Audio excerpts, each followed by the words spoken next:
So delighted to be joined by a former British welterweight, super welterweight champion and world title challenger, Brian Rose. How are you doing anyway, mate? You all good? Yeah, I'm good, mate. I'm good. Good, good. How's obviously the lockdown? How you finding it with the kids and that? Um, it's difficult, but there's people are worse off in worse Yeah, that's it. positions than I am. So Yeah, there's people that have no one. So I can't moan about having no, three that's it. kids around me, and a wife. So um, you know, it, it it's difficult times for everyone. So I'm not going to sit here and moan, but if I'm honest, in lockdown at times I have hit dark places because I've not been able to train, and not Cool. been able to get out. I'm so used to being away from my family in Yeah. camp. I found it quite difficult, if I'm honest. But like I say, I'm not one to moan, and there's certainly people in worse positions than us. So Yeah, no, most definitely. I mean, how are the kids finding it? I mean, are they all being like homeschooled? Have you got to do any of that, or is the missus doing all that? but yeah, Danielle does the homeschool, and I struggle with that. I'm good at punching Yeah, people in the face, not so yeah, good that's at it.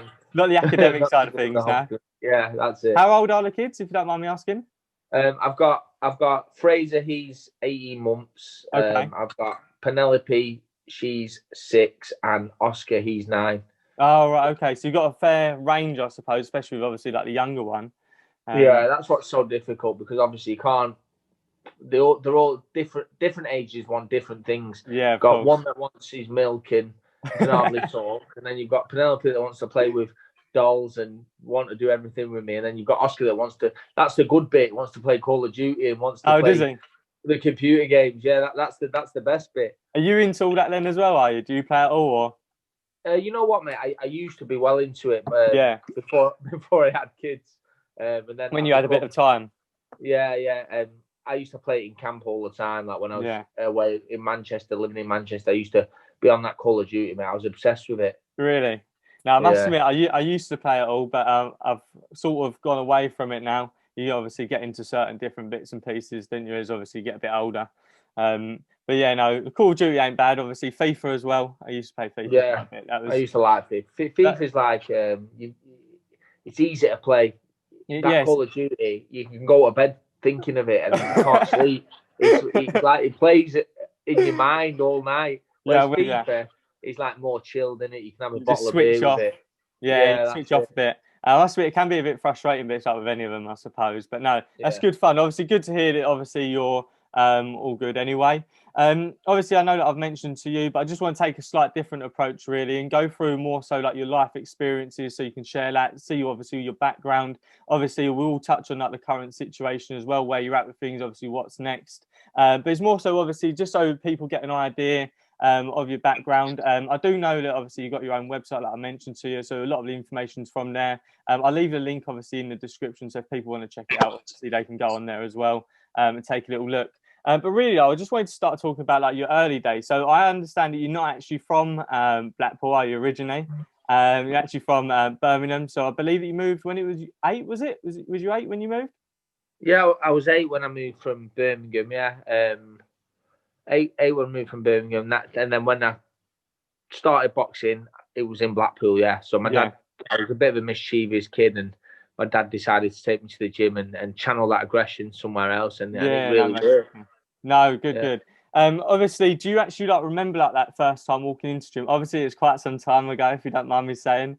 you know what? You obviously like remember it? I think I do. Yeah, I think I do remember. You never forget the smell. It's like the smell of like sweat and leather, and you know what? It always makes me nervous. It's still now Still when now, I yeah. walk into a gym. Yeah, I mean my gym's not as rough and ready as the boxing gyms that I've been to over Of course, yeah. over my lifetime, but. My gym's quite clean, and I never wanted to be one of them rough and ready boxing. It was like a boxing and fitness center. Right, I'm with you. Uh, Yeah, because I wanted to attract men and women. Whereas right. the gyms I've gone to, they've never seen a woman. It's the real rough and ready, blood everywhere sort of Yeah, gyms. So no, I'm there's with you. always a there's always a certain smell to them, and that I'll never forget. Yeah, no, cool. Obviously, I will actually come on to like your own gym as well. We'll come on to that at the end as well, and obviously give links where people can find information about that, obviously on like the social media and side of that. So we'll come on to that as well.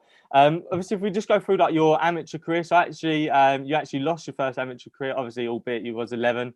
But then obviously you carried on doing it, and you actually went on to have like a very successful amateur career. To be honest, you had 90 fights, 78 wins, and you actually boxed for England. Obviously, how did you find boxing for England? How was that? It was good because I was boxing for England by the age, so it all happened so quick. So I lost my first amateur fight to a lad called Tony Wright, and then every Northwest final I beat him. Right. So you got your revenge.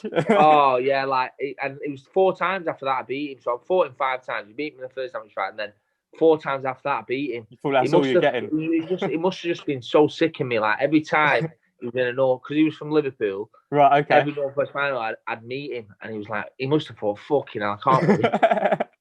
See him again. But yeah, so I won my first national title. The first schoolboy championships I won. So I was national champion at 12, and then that's why I got the England call up. And then from then I never got back, and I was in the England team till I was about 19, 20 until I turned pro. Right. I wasn't sure whether to wait to see if I could, because I was getting picked as number 2.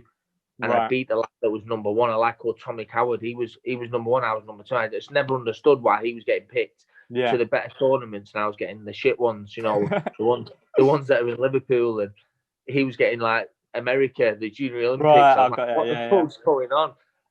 So that's why I didn't wait. It would have been another 4 years to wait for the Olympics. So I decided to turn over and turn pro. Yeah, no, that's it. No, obviously, like you mentioned, you won the national championships. You actually won it 6 times, I believe.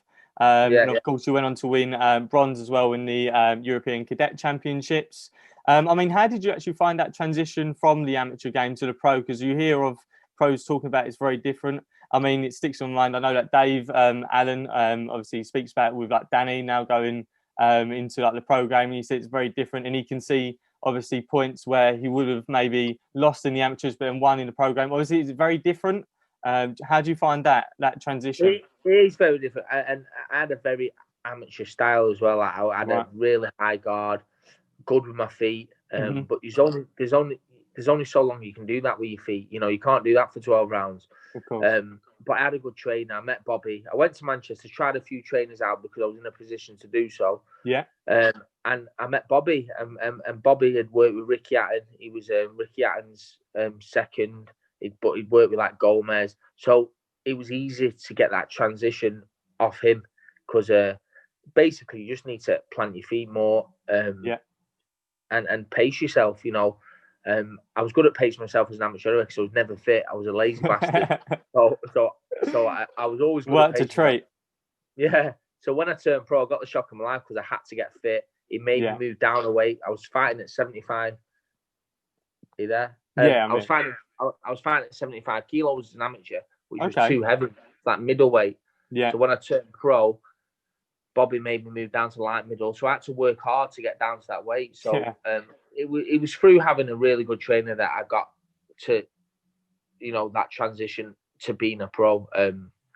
But it took me time. It did take me a few years because I was a bit of a late starter as well. You know, I was a bit immature, turning over. Didn't even have a hair on my chest when I turned pro. How old was you, if you don't mind me asking? I was 20, but I was really late starter. So I was fighting men when I felt like a boy, you know. Yeah, I'm with you, I struggled at first, but then as I got to about 24, 25, I come into my own. And that's when I probably hit my peak at like 28, 29. Right, I got it. Yeah, I was actually that was my next point, to be fair, to talk about Bobby. Obviously, you've got a very solid relationship. Has he been like your trainer all the way throughout? Have you ever split at any time, I suppose, throughout like your pro career? Yeah, we've been with each other from the start, and I've never trained with anyone else apart from his son for one fight because Bobby trains Rampage Jackson in America. So he did a camp over there. So I had no choice other than to train with Robert. We had a slight falling out after the Jack Armfield fight because he blamed me and I blamed him. So in fact, and I went round looking for a few trainers. I just thought, what the fuck am I doing? You're just going to sod him off. Yeah, I couldn't find anyone that I went to Billy Nelson in Scotland. I stayed there for 2 weeks. I remember him taking me up into this flat, and I thought I was going to stay with Billy Nelson. Right. So I've gone up in this flat, and that Martin Bacoli was there, the big heavyweight. Yeah, coach, yeah. Stunk of fish. I don't know what he was cooking. He had this music on that was like, I don't know where he was, Nigeria or something, and it was dead loud. I was like, you want me to stay here? I was like, I'm not staying here. And then so I went out with him. I went, it's not for me, mate. Honestly, I'm gonna go back home. Did you leave that night as well? Did you go home that night? I left that day, mate. Did you? Left that day, yeah. I just thought, yeah. Listen, he's a lovely fella, that Bacoli. Yeah. But I thought, if I say to him I want to watch Coronation Street and he says no, I'm not going to be. Yeah, no. He's going to bat me. Yeah, no, exactly. If he says it's Monday, isn't it? Exactly, mate. Exactly. No, nice one. Obviously, you moved away as well, I believe, to Manchester for 4 years. I mean, how was that? Obviously, moving away from home as well. What was that like? I suppose. Well, mate, I'll be honest. Throughout my career, I lived in Manchester. I lived there for about 10 years, Monday to Friday, and I was just coming home at weekends. At first, it was easy because I knew I had to sacrifice, and I didn't mind, even with my little boy when I had Oscar. Yeah, I just thought, you know what, the sacrifices are giving him a better life. But then when I had my little girl, I didn't want her to miss out. So it was really hard for me to leave her, and it told on my training massively. Right. So I was like sneaking home at night to come and see her, and not doing the right things because it was hard. So basically, the more kids I've had, the harder I found it, because I don't like being away from him. So I set up a gym in Blackpool, and used it as a home for me to train. And it works. You know what I mean? It's probably not as good as living in Manchester and making them sacrifices, but it works. Yeah, no, that's it. And at the end of the day, you've got a business from it as well, future there, obviously, as well. So you've got to start looking, I suppose, now at, I believe that I saw you do like an interview, I think, with Boxing Social. I think it was like yesterday or something like that. And you mentioned that obviously this is probably going to be like your last year or so potentially. So you're going to be looking at that future now as well. I just want to go on, just before the new year, you actually start or signed, I suppose, with Kieran Farrell. I suppose, what was like your decision behind that and like the thoughts behind that, I suppose? Kieran's been a friend of mine for years. He started his pro career with Bobby, and I was like just about to fight for a British title, I think. So I think at the time he took traits from me, probably looked up to me a little bit at the time. So it's amazing to look at Kieran now, and he fought Crawler, got a bleed on the brain, so he had to finish this. He wasn't ready for that. He didn't want to finish. He'll have fought on for years. He's a fighter, and he had massive potential, and his career come to an end. So for him to do what he's done is absolutely amazing. In terms of managing, he's one of Matchroom's main matchmakers at the moment. He's doing a really good job, and he's signing some great prospects. So I think when he signed me, an accomplished pro that's been there and done it, I think he was buzzing. He was made up. He was like, it'll give him more pull in a way, and but Kieran's my friend, so he's someone that I can ring every day, and I don't mind pecking his head. He doesn't mind ringing me because we're just pals. So it works. I'm at the time in my career now where I want to go into management myself, so I like to think I can learn off him as well, and maybe do something with him and partner up with him. That's it. Yeah, exactly. You don't know what obviously the future holds. It's definitely an option for you. I mean, over social media at the minute, I'm seeing you getting called out by literally everyone. There's so many at the minute. I think Conrad Cummins was the last one last night. I think I saw him, but you put a stop to that one, to be honest with you, fairly quickly, given the differentials in the weights which you want to be fighting at. So would it be fair to say that wouldn't necessarily be like the next fight? Would it more so be like Marcus Morrison, or obviously the Scott Fitz fight still there potentially? Would they be the ones more so that you'd be looking at, I suppose? Yeah, I mean, Conrad Cummins is a nice lad, and that fight never come off because I pulled out with 5 weeks off from my shoulder, and then he was going to get rescheduled, but never did. So I felt like I'd honour that. because I would fight him, but I certainly won't fight him at super middleweight because I've never I've always said I was a small middleweight, which I am. Yeah. My best days were at light middleweight, and I can still make that weight. Yeah. But I will take those big fights. I'll fight anyone. Yeah. That's the person I am. So I will fight at middleweight, but fighting someone at super middle is just a piss take. I wouldn't do it because it's just be silly of me. Because I'm not that weight. That fight's not going to happen. Marcus Morrison won't make light middleweight, so I'd have to fight him at middle. And there's a reward because he's WBC silver or WBC international. So we could fight for that. So there's a reward. The Scott Fitz fight, he's pulled out twice. I've agreed to fight him twice, and he's just messed me about twice. And I'm just waiting to hear off any of them. But Marcus Morrison is more likely than any of the others at the moment because I've not heard anything back. That's it, I suppose, especially given I think Fitz is not best in the mental state, I suppose, at the minute. I know he's struggling. So I suppose it all, hopefully, obviously, he gets well and all that sort of stuff as well. But yeah, we'll go from there. But I think that's probably the main one. I'd say that if you ask the majority of people, they'd probably say that's probably the fight that they'd want to see, of course. But whether we'll see it or not, we'll see, obviously, how it goes. But I know that you're willing to always take anything, like you say. So, of course, and I do wish Scott Fitz the best of luck getting better as well. But I have heard he's back in the gym, and that's the only reason I started calling him out again. Because I would never prey on someone that had mental health issues. No, of course not. Yeah, it's undeserved. So, but yeah, I do wish him a speedy recovery. But as far as I'm concerned, he's been in the gym a few months now, so let's fight. Yeah, let's get it on. No, perfect. And then I just want to rewind the clocks really. And then obviously your career's not over yet. But if I had to say to you, what would be the highest point, I suppose, within the career that you've had at the minute? I mean, what would you say that was? I would say it's probably winning the British title because I won it against all odds. Everyone said that Prince Aaron was this next best thing and he was going to go on and fight for world titles. And for me, it was a masterclass. I just schooled him and I knew from the beginning I was going to beat him, and it was only the people around me and the people that were involved with me that knew I was going to win.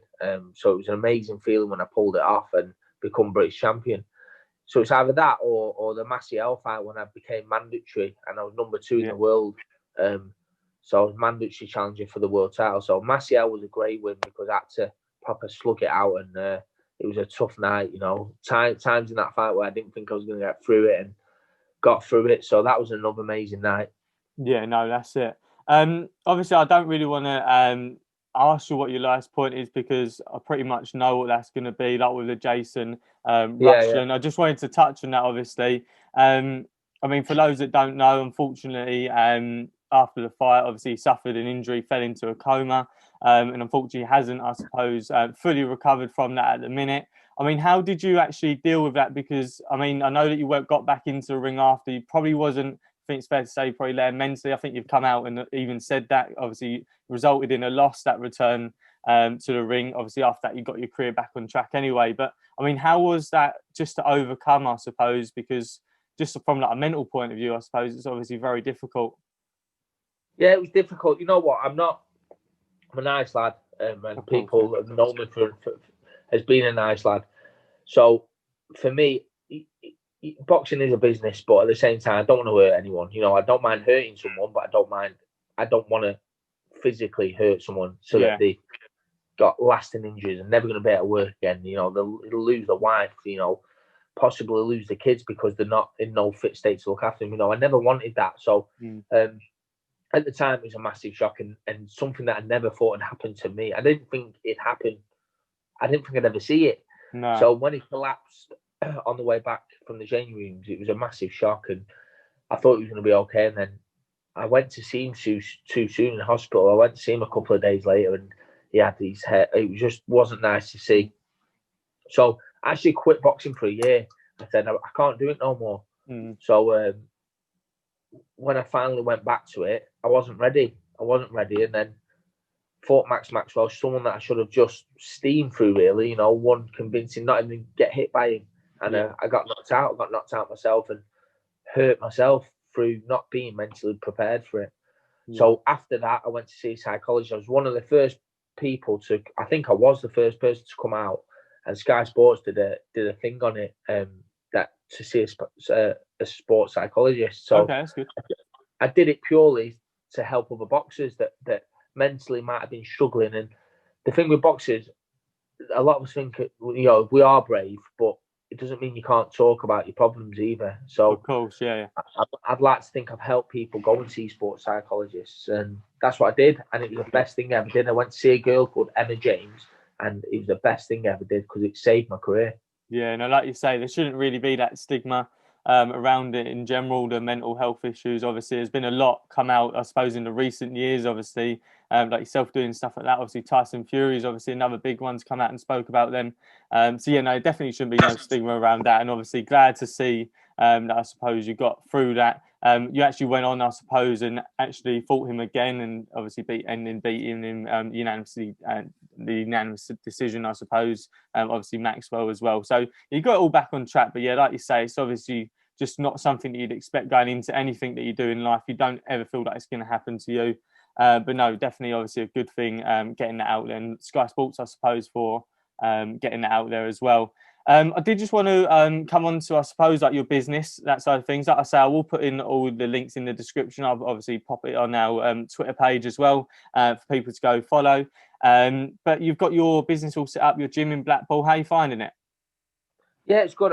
I originally set up my business to help the community.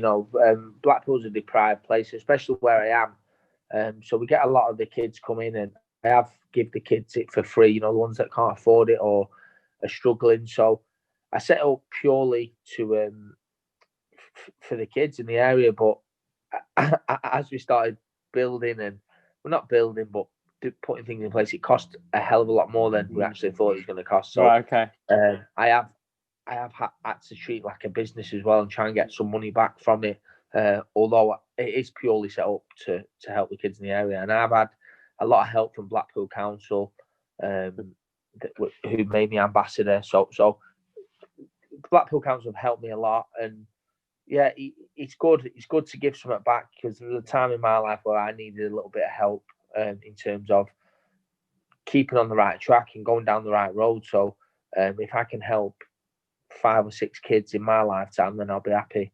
That's it, yeah. I know that you said that sometimes when you and Bobby aren't in camp yourselves, you sometimes go and train, obviously, the local youngsters down there. Have you ever thought about potentially going into the training game, or is it more so the management side? I know that you mentioned about that side of things a bit earlier on.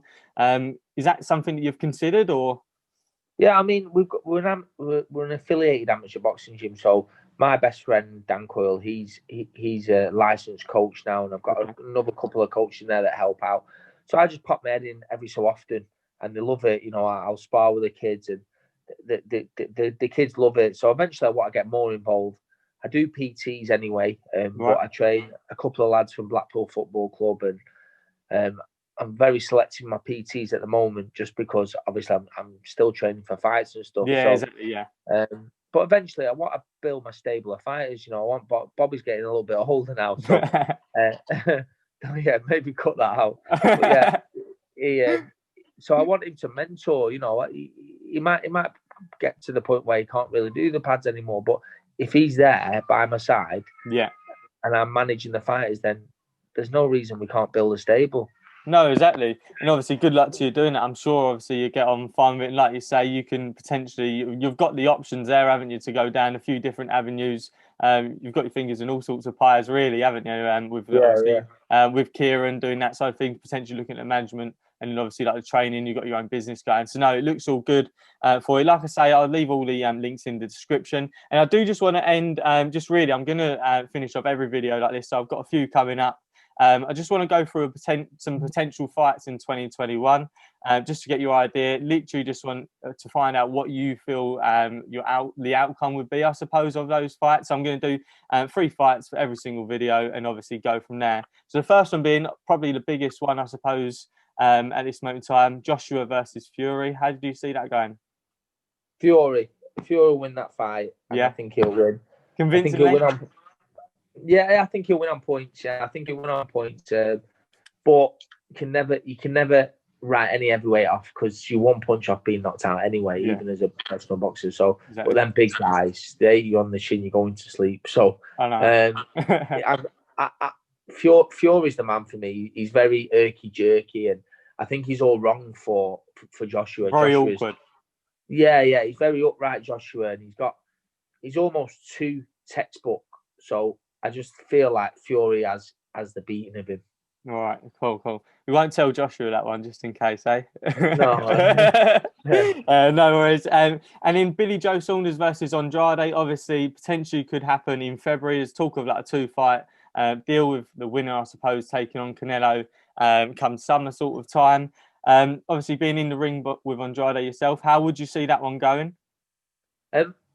Obviously Andrade is an unbelievable fighter. He's world amateur champion. He's achieved just about everything. So, but I've got to go with Billy Joe Saunders. I think his footwork is too fast because he's constantly changing angles and using his footwork. I think that's what you need to do to beat Demetrius Andrade. I couldn't do that.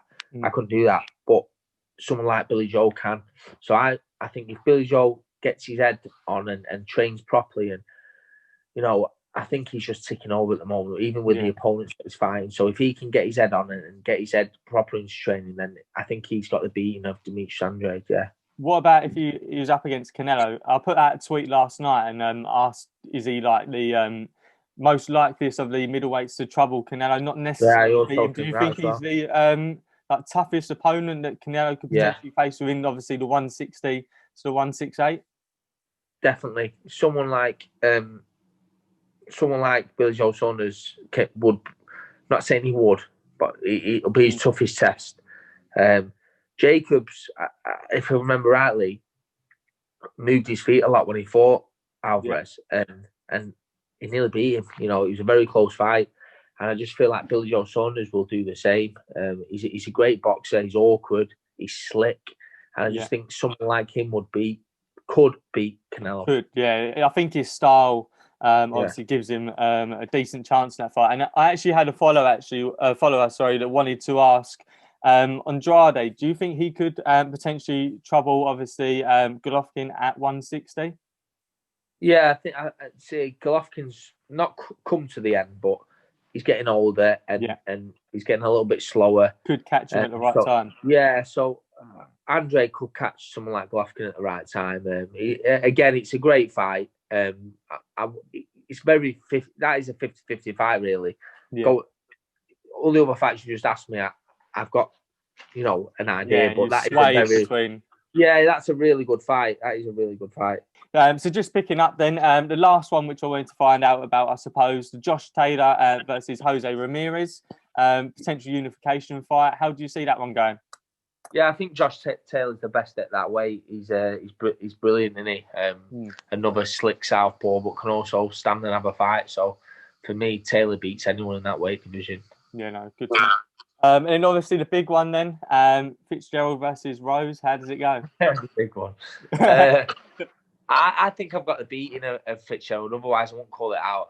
Obviously, it's great for Preston, Blackpool. It's a massive fight from around here. It's a proper Lancashire clash.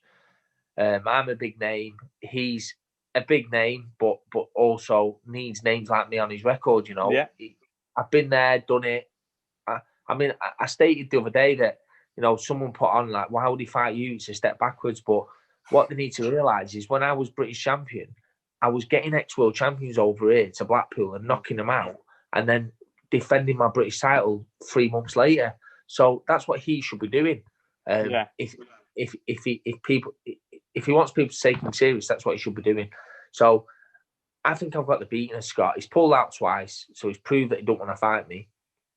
And I just think people go on about Fowler beating me and he beat Fowler. Listen, styles make fights, and my style would beat someone like Scott Fitzgerald. I'll move my feet, I'll jab his head off, and if he wants to stand and have a fight, I'll also stand and have a fight with him.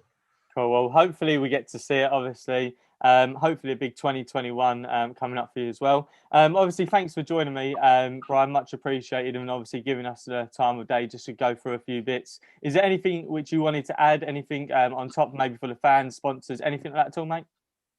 Yeah, Scott Fitzgerald, you shit back. I'm on you. No, just thanks for tuning in, and I hope you get this off the ground and do really well. And on the back of this, hopefully get some more boxes on. And if I can help you, no, yeah, definitely, mate. You're giving us obviously the foundation to start, and obviously I can only thank you for that. And yeah, who knows? Might rival Coogan one day, eh? Yeah, Who knows? I'll have a word with Cougie Bear for you. Yeah, have a little word with him and obviously see what he can do. Say you coming through. Yeah, no, that's it. No, yeah, much appreciated, as I say, anyway. Obviously, enjoy the rest of your evening. I'm probably going to now go watch Arsenal get battered, probably. Yeah, playing Crystal Palace, aren't they? Yeah, Palace at home should beat them, but obviously, you know, Arsenal like. Obviously, I say thanks for joining me. Much appreciated. No problem. And obviously, good luck. All right. Nice to meet you, Good luck, mate. Yeah, nice to meet you too. Speak to you soon. See you, bye, mate. Bye, bye.